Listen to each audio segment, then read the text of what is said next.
बिस्मिल्लाहिर्रहमानिर्रहीम। अस्सलाम वालेकुम वरहमतुल्लाहि वबरकातुहू। मैं हूं मुख्तार चौहान। आज जो वाक़या मैं आपको सुनाने जा रहा हूं एक बहुत ही खूबसूरत वाक़या है। एक साहब अपनी एक तहरीर में लिखते हैं कि जब वो बस से उतरे, जेब में हाथ डाला तो देखा कि जेब कट चुकी है। तो मैं सोच रहा था कि चले खैर है, कोई बात नहीं।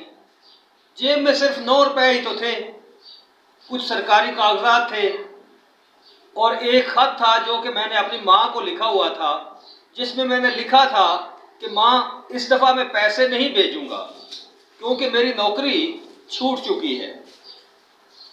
वो खत काफ़ी दिनों से मेरी जेब में फिर रहा था, लेकिन मैं पोस्ट नहीं कर पा रहा था। ये सोच कर कि माँ क्या सोचेगी, माँ परेशान हो जाएगी, तो मैं वो पोस्ट नहीं कर पा रहा था। कुछ ही दिनों के बाद माँ का खत मिला। खत में लिखा हुआ था, पहले तो मैं डर गया, खत पढ़ नहीं रहा था कि माँ ने क्या लिखा होगा। यही लिखा होगा कि बेटा इस दफ़ा आपने पैसे नहीं भेजे। आखिरकार जब मैंने खत पढ़ा तो मैं हैरान रह गया। खत में लिखा हुआ था कि बेटा, आपके भेजे हुए 50 रुपए मुझे मिल चुके हैं।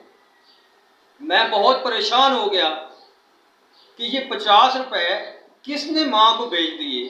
काफ़ी दिनों तक मैं इसी परेशानी में मुब्तला रहा कि आखिर किसने मेरी माँ को 50 रुपए भेज दिए।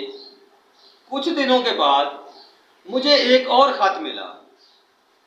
ख़त में लिखा हुआ था कि आपके 9 रुपए और 41 रुपए मैंने अपनी तरफ से डालकर तेरी माँ को मनी आर्डर भेज दिया है।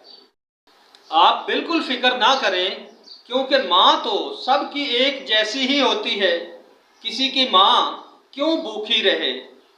आखिर में लिखा हुआ था, वस्सलाम, आपका जेब कतरा। उम्मीद करता हूँ कि आपको ये मेरी वीडियो पसंद आई होगी। अल्लाह हाफिज़।